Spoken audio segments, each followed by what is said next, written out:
Hi, everybody.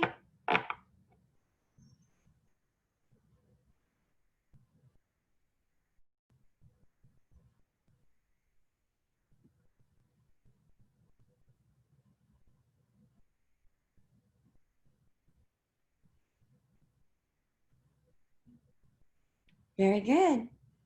Welcome, everybody. How do you like my background? You know, I should have this all the time, shouldn't I? All these gorgeous roses.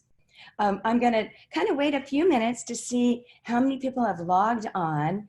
And I've got my chat box open, and I've got 2 questions in advance that I'm going to answer, and then talk about the topics of the week, you know, as the garden coach. And then I'll answer all the questions that come up in the chat box.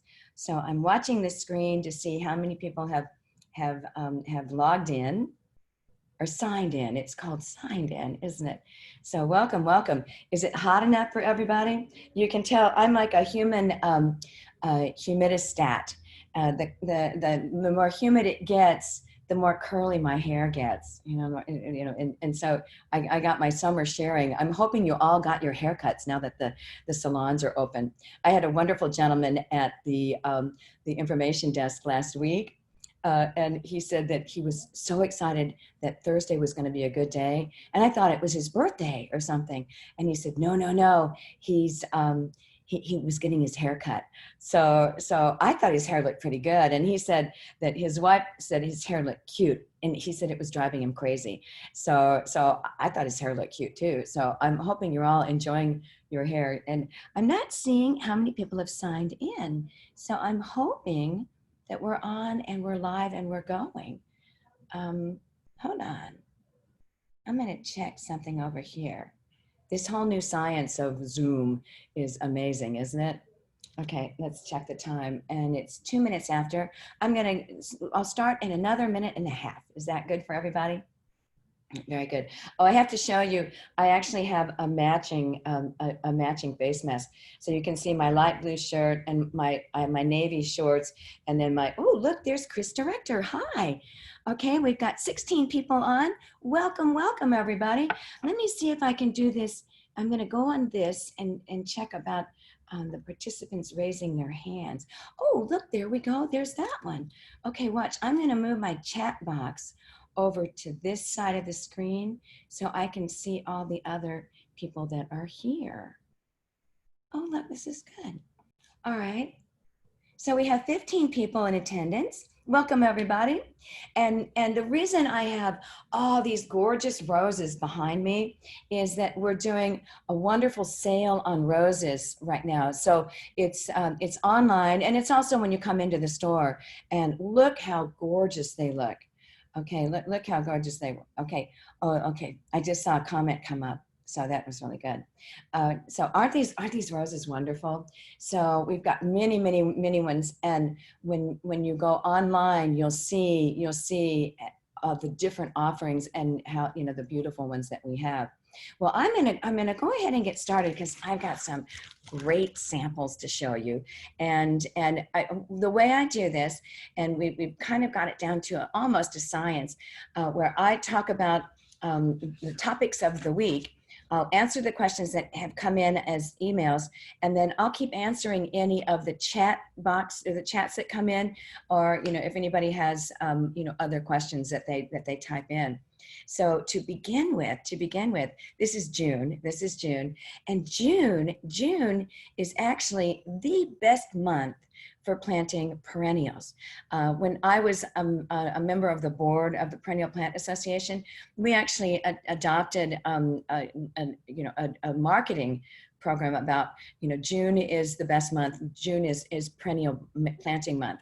The reason is our soils have finally warmed up. So we've got nice warm soils, not just the ambient air temperature. Our soils have actually gone above 65, which is wonderful.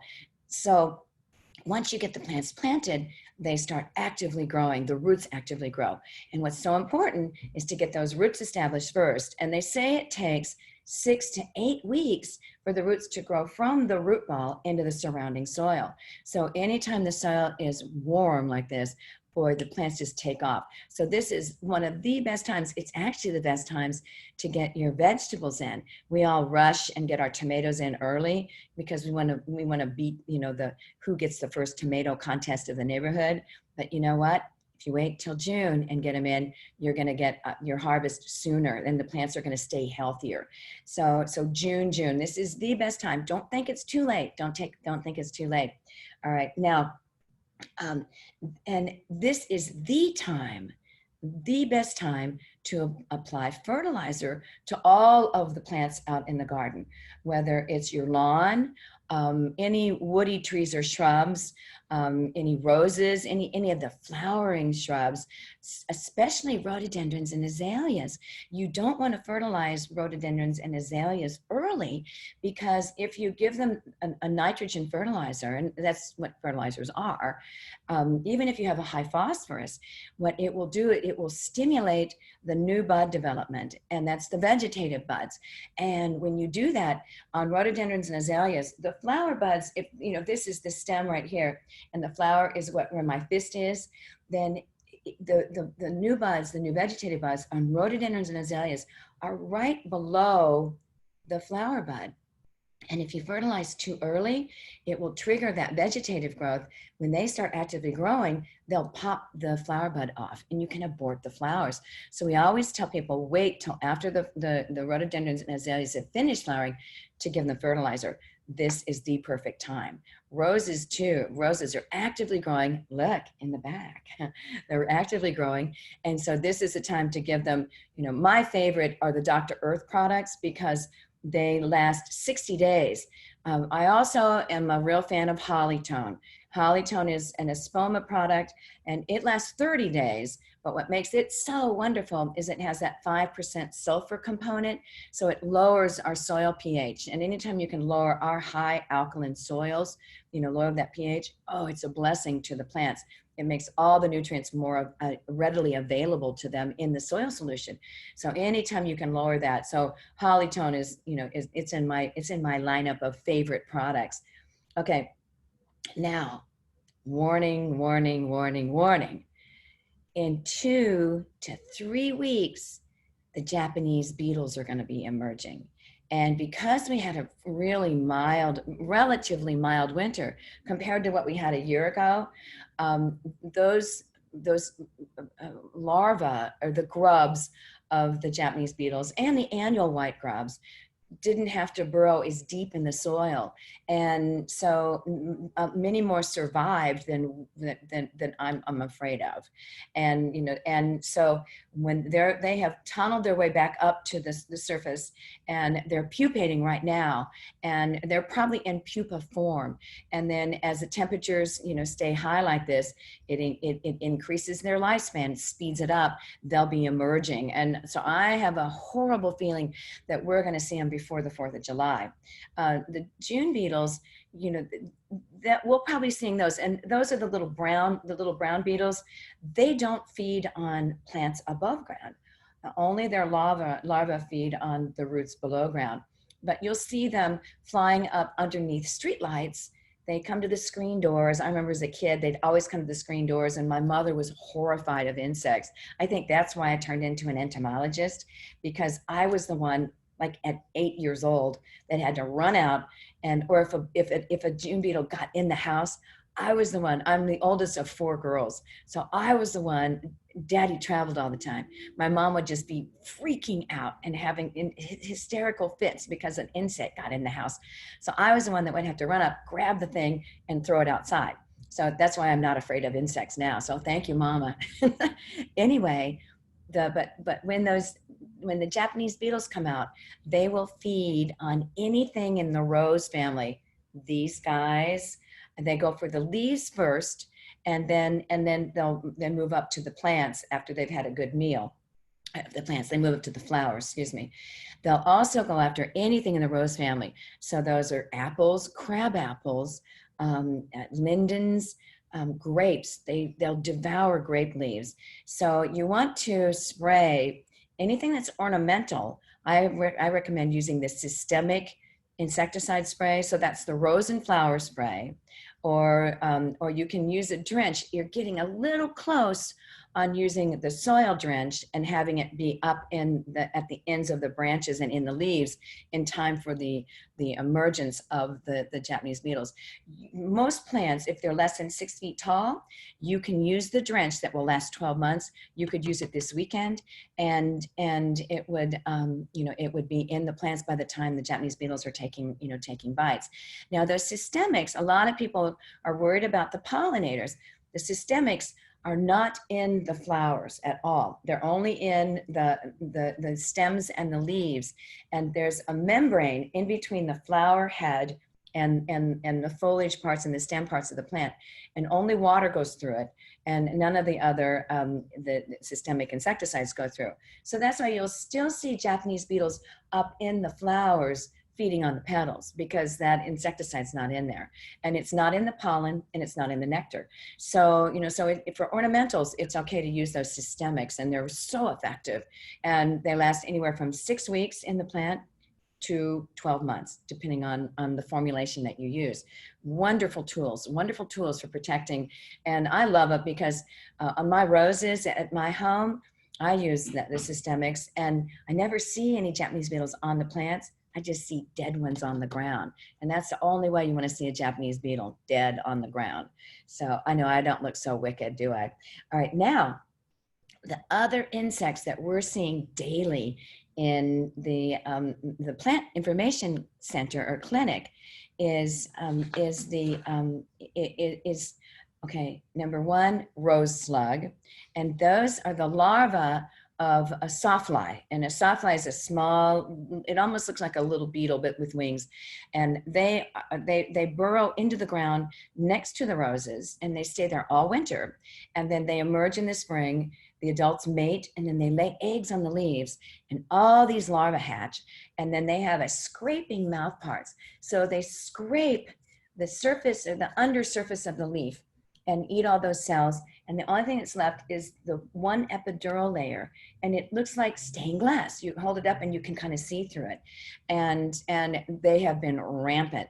We're seeing, I would say like 10 a day samples of people bringing them in. And unfortunately, we used to only have just the plain old rose slug, but I think it's been about, it's probably been more than 10 years. Isn't that sad? It's probably been more than 10 years. The bristly rose slug came in, and that's the cousin. And unfortunately, it has 4 to 5 life cycles in the summer. So they just keep, they keep pupating in the ground, coming back, laying eggs again, and you'll have them all through the rest of the summer. So get those systemic insecticides. My favorite is that all-in-one rose and flower care.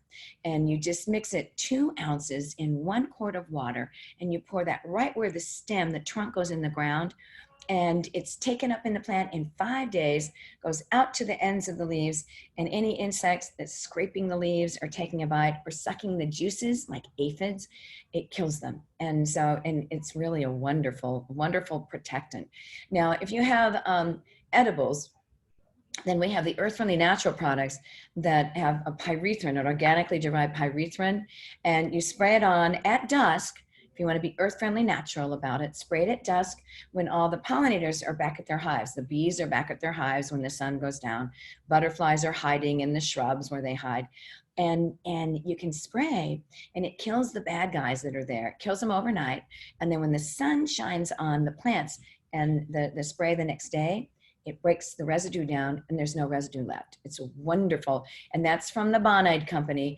And that's the that's the tomato and vegetable spray. And it has sulfur and pyrethrin in it. It's also the same formula as the orchard spray. So if you have larger areas, the orchard spray comes in a hose-in sprayer, and you can spray quickly. It's like a fire hose. You can spray trees. It sprays up to 20 feet, and you can spray the trees and, and take care of that, as well. Okay, Viburnum leaf beetle, we're still seeing tons and tons of damage. I would say at our client call center, we have 8 different people answering the phones, and everyone, all of those people are getting at least 3 calls an hour for the Viburnum leaf beetle. Now the larvae aren't active anymore. They've finished feeding, so all you're seeing is the damage, all the leaves that have been eaten up, and so you're just seeing veins of the leaves, or you're seeing lots of holes on the leaves.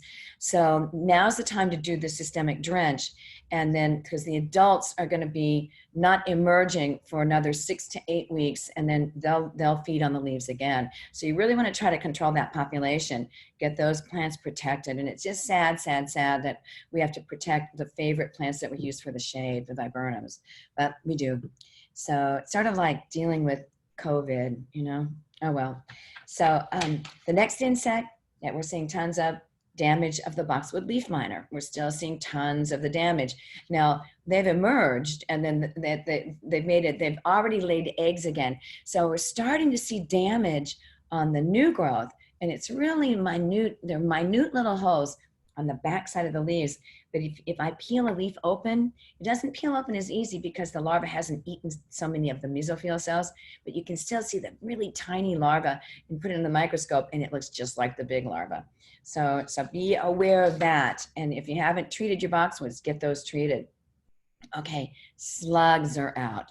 Our soil temperatures are finally warm enough that slugs are out there feeding on hostas, any of the low-lying plants. They go after heucheras, they'll go after lungwort. So kind of watch out for them. Use your sluggo, get the sluggo down. And you know, that's the Earth Friendly Natural iron phosphate-based pellets that the slugs can't resist. They're attracted to them and they eat it, and the iron phosphate kills their appetite. So they stop feeding immediately. So you can really save your hostas if you get that sluggo down and apply it every 2 weeks. You don't have to use a lot. It's 1 teaspoon per every 10 square feet.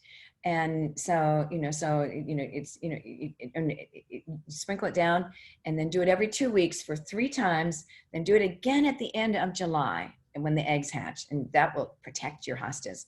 Katydids, I'm seeing katydids in my own garden, and they're little tiny things right now.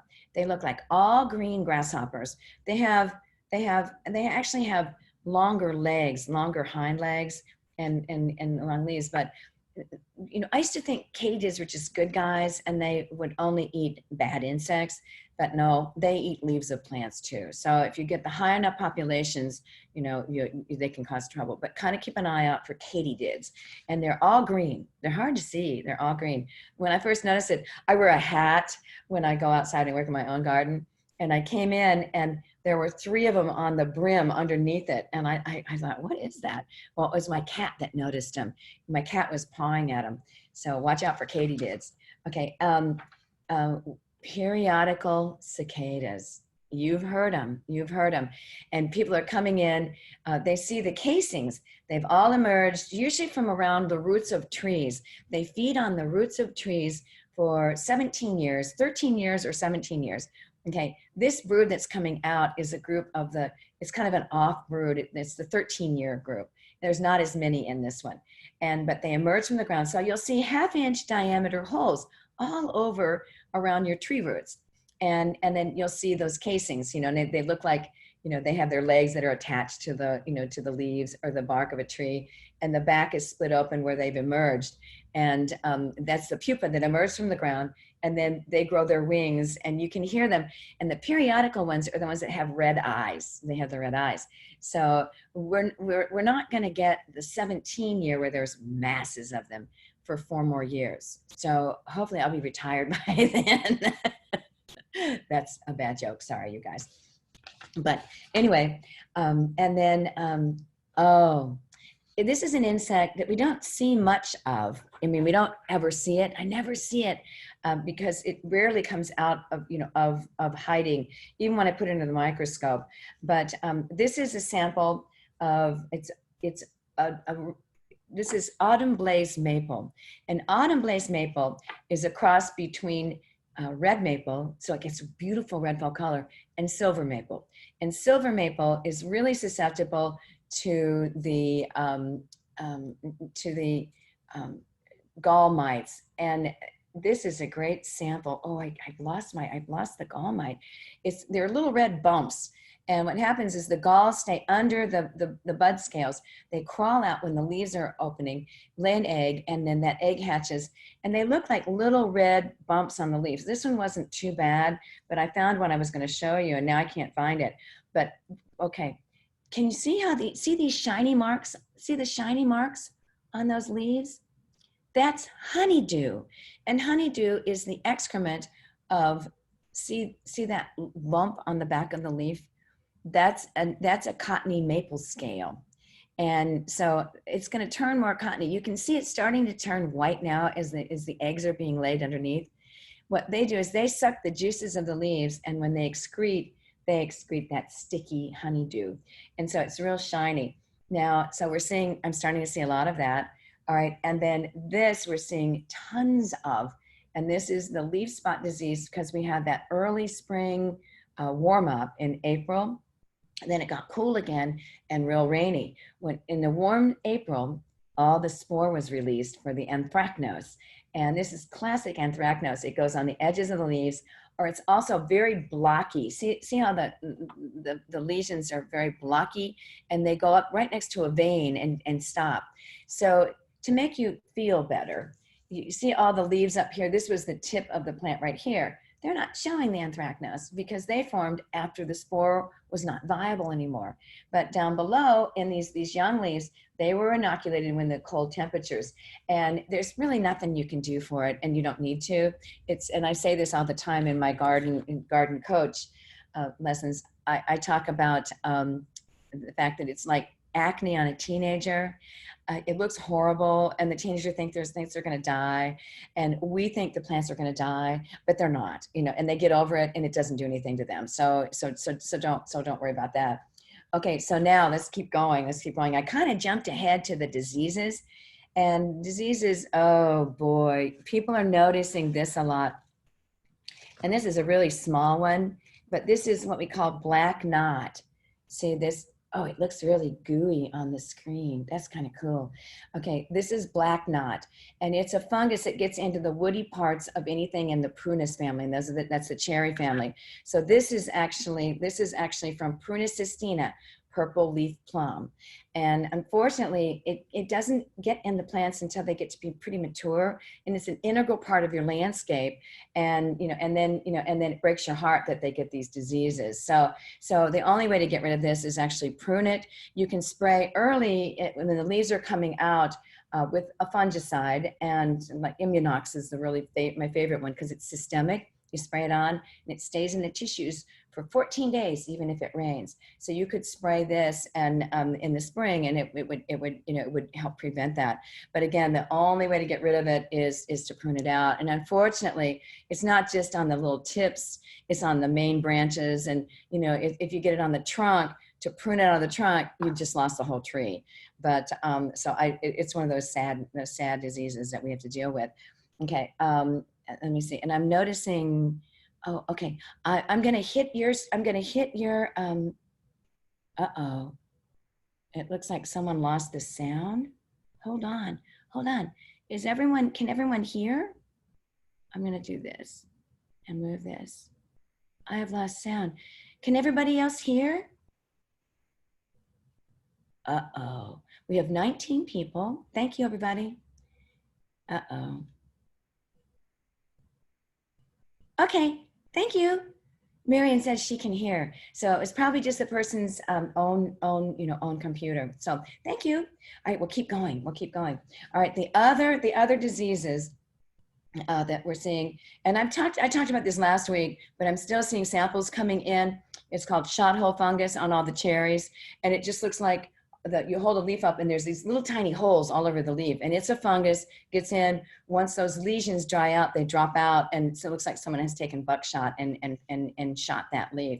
And it's not going to kill the plant. The new leaves that are formed are going to be fine because the spore is not active anymore.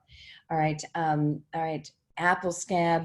We're seeing apple scab on all the apples, the edibles, and also the crab apples. And we're also seeing, and I'm sad to tell you this, we're also seeing rust. Okay, rust is a warm season disease when we have warm temperatures and rainy conditions, and that's what was happening in May when we had those 8 inches of rain. It got real wet, and then everything got inoculated with it. And then when we have these higher temperatures and the high humidity, all of a sudden the lesions show up. And this is what rust looks like. See, they're rusty colored lesions.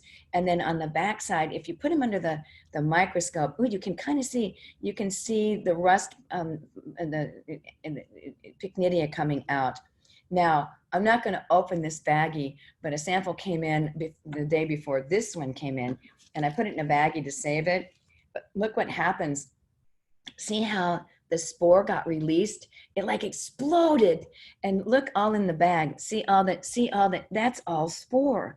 And that gets released and goes back and inoculates the eastern red cedar. And that's why we call it cedar apple rust, or cedar hawthorn rust, or cedar quince rust, or cedar pear rust. There's 4 different diseases that do this, and they go back and forth.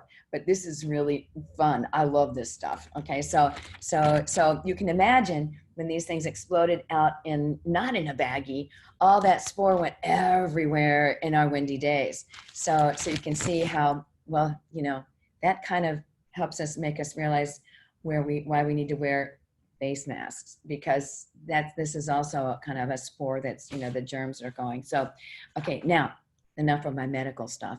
All right, so now let's keep going. The last thing I need to talk to you about, hold on. Okay, this just came in this morning, so I thanked Catherine. She brought this wonderful example. This is a honey locust shrub, and this is called Guignardia leaf fungus. And you can see how the spore got into it, and then 6 weeks later, all the lesions showed up. And this goes on, on honeysuckle, and also Aesculus, horse chestnuts. So you can see how the new growth didn't have it, but if she would prune off, she wanted to prune off like 6 inches of it, but then all she would have left would be this. So if she wants to prune these hedges, she's going to have to prune down lower. But now's the time to do it, and then fertilize, and they'll all grow back, by the end of the summer. So not a bad thing. Now, the last thing that I need to warn you about, kind of on the general information as a garden coach, is weed control. A lot of us missed our window of weed control in our lawns because it was really rainy at the end of May when we would have done our classic weed and feed. And then unfortunately, it started getting warmer than normal. And anytime you use the weed killers, the herbicides, they're plant hormones. And when the temperatures go over 85, and what have we been dealing with, 85, 90s, in the last couple of weeks, we had that wonderful cool down that was just so refreshing. But if the chemicals in the lawn and the temperature goes up, it's 2,4-D is the one that is the worst. It volatilizes, and those fumes float up in the air, and then they drift into our actively growing landscape plants, and the youngest growth sucks it in and causes them all, instead of making 2 cells when they split, they'll make 100. And so they twist all up, and they start feeling really hard like plastic. And it doesn't kill the plant, but it really deforms them. So that's why the warning is on that label. Don't use any of these herbicides when the temperatures are going to go over 85 in the next 30 days. So sometimes we just have to bite that bullet and say, okay, I'm not going to be able to get rid of my weeds now, and because I don't want to damage the rest of my landscape plants. And then you just wait till the next best time is once our landscape plants aren't actively growing anymore, which is the end of the summer, August 15th to September 15th, you can put the weed killer down, then use just the classic weed and feed, or use the sprayed weed killers, and you'll get them. And that's really the best time to get them, because they try to actively grow. And then you clear them out, and then really give a good fertilizer to the lawn. And that's the best time of year for the lawn to thicken up, to get heavier roots, more rhizomatous growth, and really thicken up. So don't don't fret if, one of us warned you that it's too hot to use any of the spray weed killers or any of the granular weed killers right now. So that's kind of, and these are all my notes that I prepared. I want to answer the questions that came in. It says, I have a hard time with the soil. It's very hard. Please help me. I tried planting in it, but it's too dry. One of the best things you can do is, water it, or so it softens it up a bit. And then I like to just, if you're planting a new garden bed, then I like to spread the organic matter on it. So my favorite is the cotton burr compost, or Chalet's leaf mulch is really wonderful. Spread that over and then dig it into the top 6 to 8 inches. Now, if it's heavy clay, and oftentimes when it's a real hard soil like this, it's got a high component of clay in it. So that's what makes it get so dry and so hard to dig in. So again, wait till after it's, you water it or it's rain, so it's moist, and then dig in the, the organic matter. There is another wonderful product for hard soil like this. It's from the Espoma company, and it's called Clay Soil Perfector. I talk about it all the time. And they're 3/4 inch particles. They're black, and it's a calcined clay. So that means it's been fired at a very high temperature, so they never break down. So it's like adding chipped porcelain to the soil, so it never breaks up, it never breaks down, never dissolves. And you dig that in the top 6 to 8 inches. This is 6 inches right here. And then, so if you do a combination of the, the mulch, an organic matter mulch, and the clay soil perfector, that gives an ideal combination down in the soil. Now, if you have hard soil around existing plants and you want to help those, get a garden fork, and then I stick the fork in on the north, like a north axis, a south axis, east and west axis, and then like radial patterns in between those. So it's like the spokes of a wheel. I stick the garden fork in as deep as it'll go, 6 to 8 inches, rock it back and forth, pull it out so that you have these wonderful holes, and you're going to sprinkle the organic matter and the clay soil perfector in those holes. So always close this back up around those particles, and they stay in forever and ever and ever. You'll have to replace the organic matter, but the soil perfector stays in, and it increases the oxygen level down in the soil, so the roots really improve, and it can really help the plants. I hope that helps you out with your question.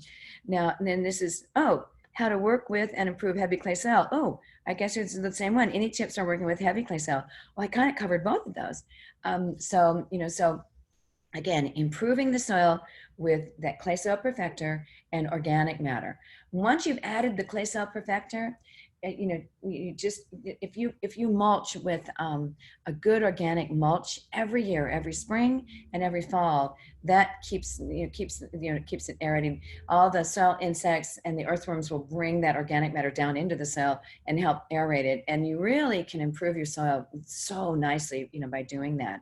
So now I'm looking to see how and when can this is Gall, and how can I prune my Jacqueline Eller elm? Well, the question is, why do you need to prune it? And, do you have damaged wood? Do you have broken limbs? Usually we don't recommend, pruning elms unless it's the off season, because whenever you prune an elm, you open up so that the sap can run, and then that attracts the insects that will vector the Dutch elm disease. So the best time to prune elms is in the off season. So that's anytime after they've lost their leaves in October, and then all the way through to March. And that's really the only time that, that horticulturists and arborists recommend pruning an elm, is during that off season. You just don't want to increase the chances of, getting the elm, the Dutch elm disease. So I hope that helped you on that one. Okay. So informative. while I walk at the Botanic Garden. Oh my God, that's so fun! You're walking and listening to me while you're hiking at the Chicago Botanic Garden. How much fun! They're wonderful plant divas up at the Botanic Garden. I love going up there, and they love people to come visit them. So well, it's looking. It looks like I'm finishing really early today. It's 1:34. I don't have a lot of other questions, so I'll wait a few minutes if other people have questions, and just tell you some of my fun experiences at the plant information window. You all know that we have our nursery office is been converted into, it's called the Plant Information Center, and you can bring samples in, and we usually have two people to three people in there, one person at each window answering the questions. You can bring samples in. You can also send photos. The fun thing about us all having cell phones with cameras on them, people can bring photos in, or they can send photos to my email address, and we can do the diagnostic work with this.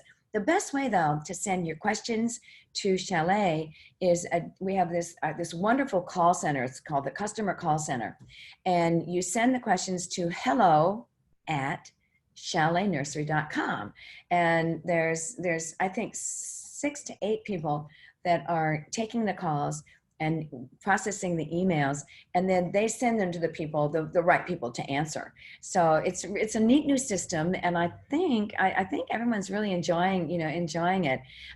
Okay, so it says, Jennifer, I had to take my husband to the doctor. So you answered about my climbing, Zephyrine Duran. Could you call me to save repeating? Oh, okay, I'll call you. I'll write that down. Okay, and okay, can I use Rose Shield to guard against Japanese beetles? Yes, Rose Shield is a really good product, and it will kill the Japanese beetles on contact. You need to spray a little more frequently, but it will do the trick. And always follow that rule of spraying at dusk, late in the afternoon or at dusk, and you're just going to kill the bad guys. You won't kill any of the good guys like the pollinators. Thanks for doing all your great questions. Okay, can I use Sluggo on hostas close to my organic gardening? Yes, you can. And you can use Sluggo even in the organic garden. The iron phosphate, iron is in the soil, phosphate is in the soil. So, and then the other ingredients that are in Sluggo are flour, sugar, and water. Isn't that amazing? It's like pasta, and the slugs can't resist that. So yes, you can. You can use that in. Okay, and here we go. Okay. So when I've been listening to the recording, you know what? This is Susan. I think that they're posting this, and I should know this. I think they're posting the recording on the Chalet Facebook, and not the Facebook. Well, it's on the Facebook page, but it's also on the Chalet YouTube page.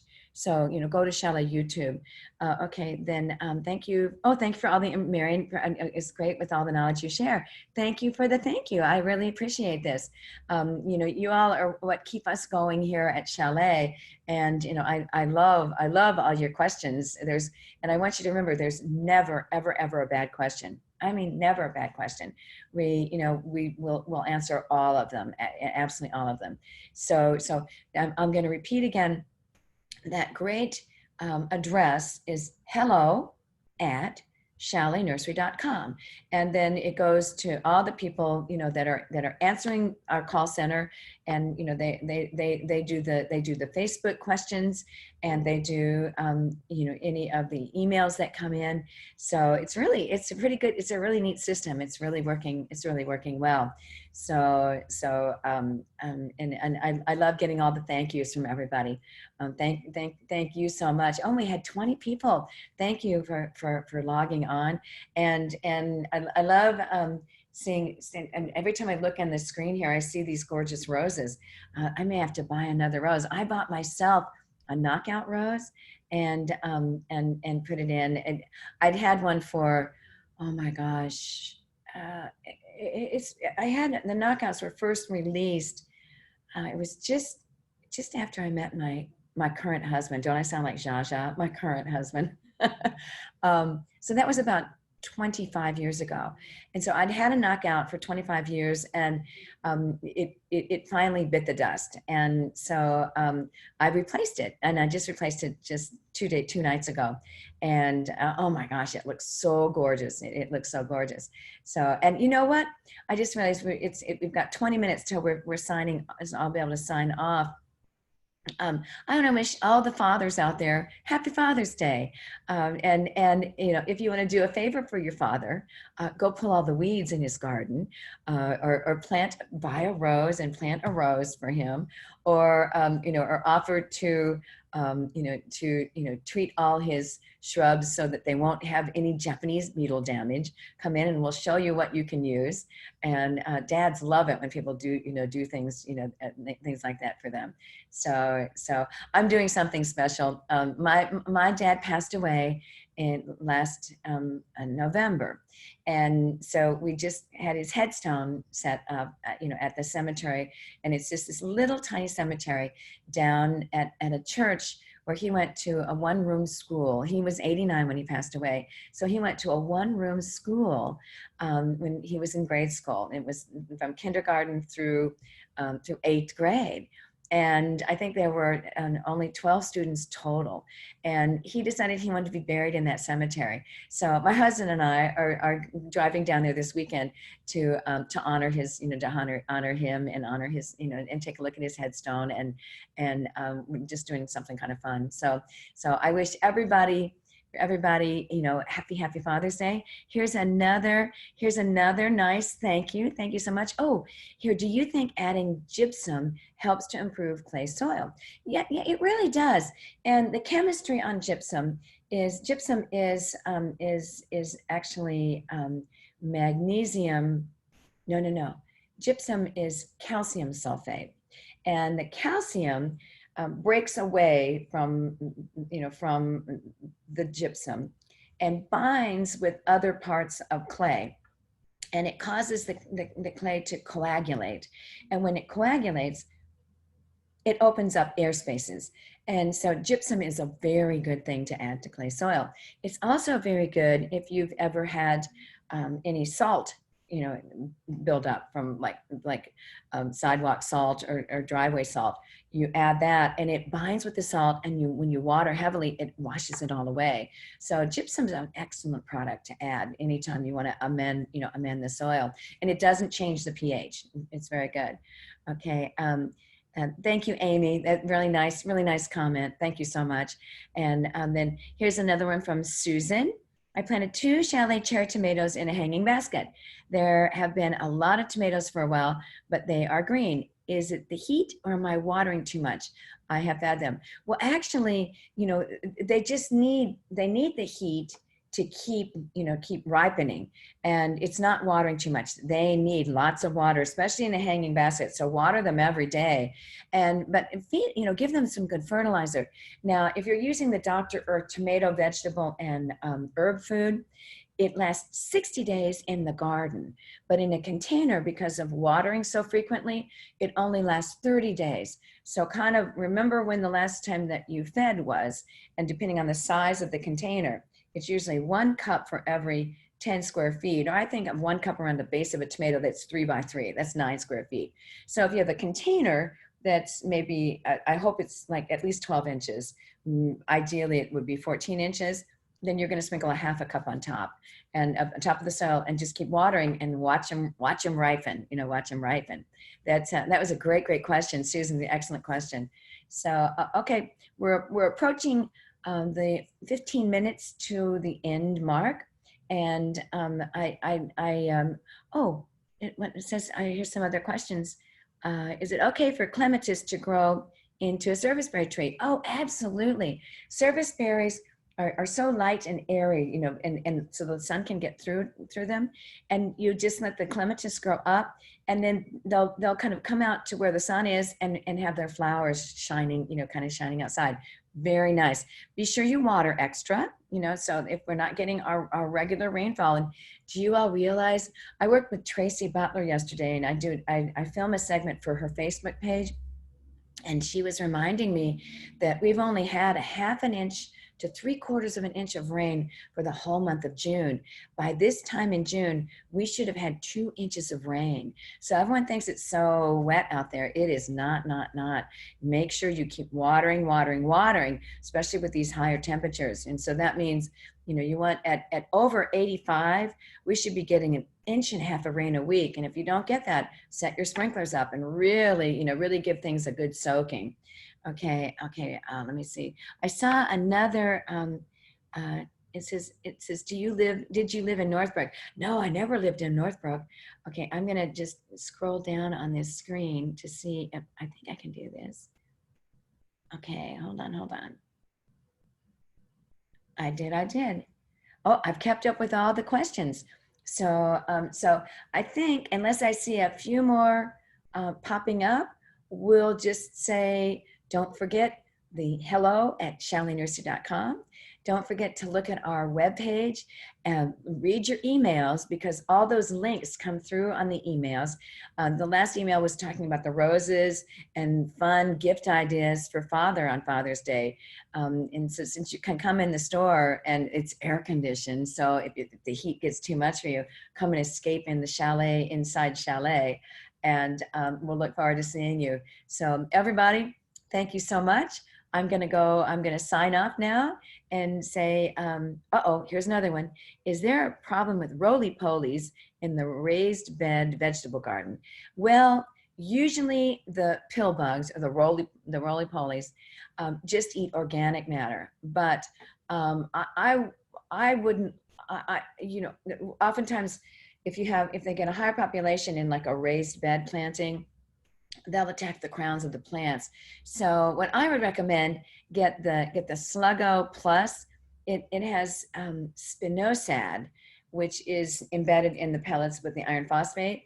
And when the insects eat that, or they crawl by it, the spinosad is actually derived from bacteria from rum vats. And I know that's just weird, isn't it? But and then what it does is it kills the insects. So I would get that and sprinkle that in. Or you can also just use the tomato and vegetable insecticide spray and just spray on the surface of the soil where you see the little pill bugs, and the pyrethrin will kill them on contact. It'll just take care of it right away. So great, great. Okay, here's another one. Should I trim tomato plants back, growing tall and wide? I'm one of those believers. There are people that say you should trim this, the side shoots that come out and get rid of them. I'm a believer that every bit of green foliage that's on the plant is photosynthesizing and is going to give energy to making more tomatoes. So I don't trim them back. And when you've got they're called the indeterminate types, if you cut the tip, that's going to stop the whole plant, and you'll get lateral branching. So you're better off just staking them. Get some tomato stakes and just stake them, and then let the side branches keep growing so you get a better harvest. And it says, should I trim my plants tall and wide? Okay. Thank you for the information on pruning my elm. I am using it in a miniature train garden. How cute, Gail! What a fun idea. Okay, I would really hold off and prune it during the off season, because if you get an insect that comes in and vectors that disease, then you lose the plant. So thanks for letting me know. Thanks for letting me know what you're using it for. So okay, it's 10 minutes till, and I'm going to go ahead and say thank you, everybody, and keep those questions coming. And I'm doing this again next Thursday. And kind of fun, next Thursday also, I'm going to be on the Channel 7 News at 11 a.m. with Tracy Butler. So tune into that, and before you tune into the 1 o'clock Garden Coach. And if you have any questions about what I talked about on ABC TV, Channel 7 News, we can follow up, on the Garden Coach. So thanks for being wonderful attendees to the Garden Coach, and and I'll look forward to seeing you here at Chalet. It's really beautiful. Oh, I almost forgot. Our perennials, we got a ton of new beautiful perennials in. So since this is June is the perennial planting month, be sure and come and see all the gorgeous, gorgeous perennials we have.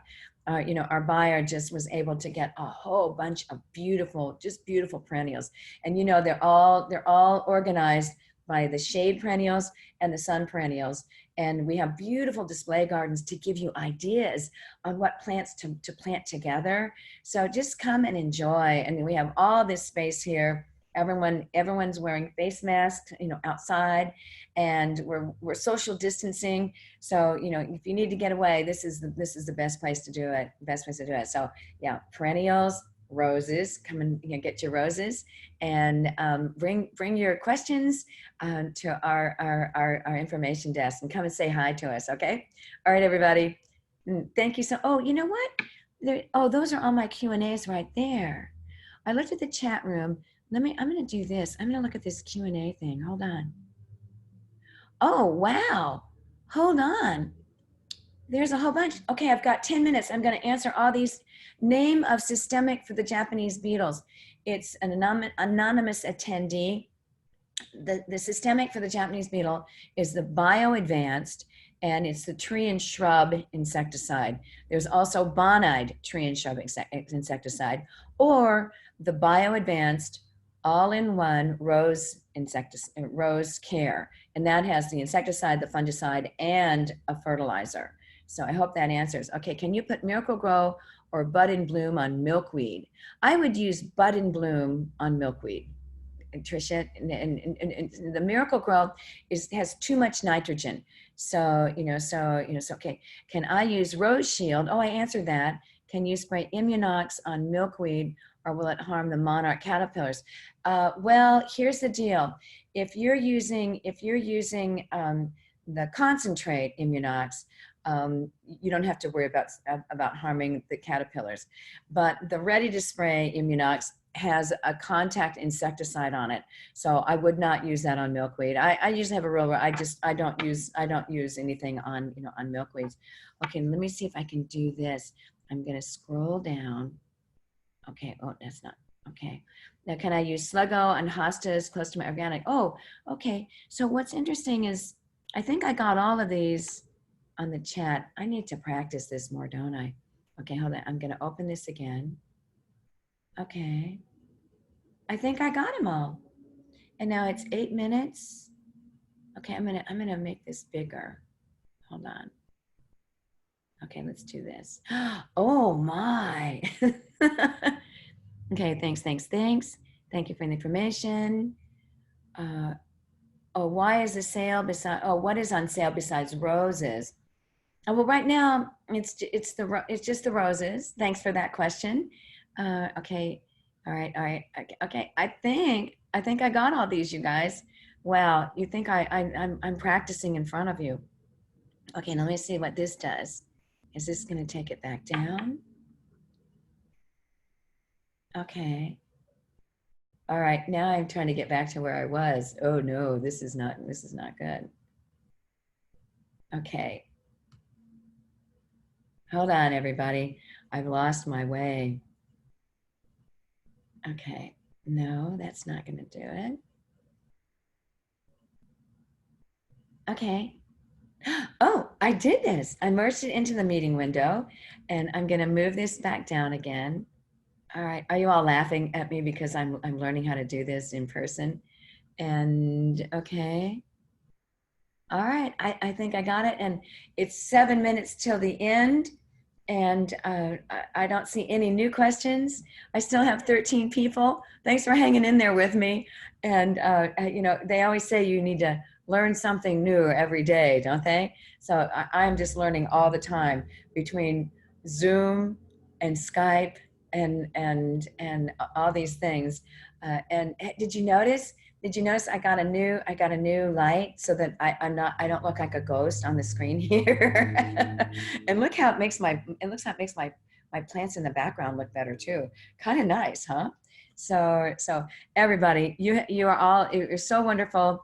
hanging in there and sticking with our wonderful garden, our garden coach.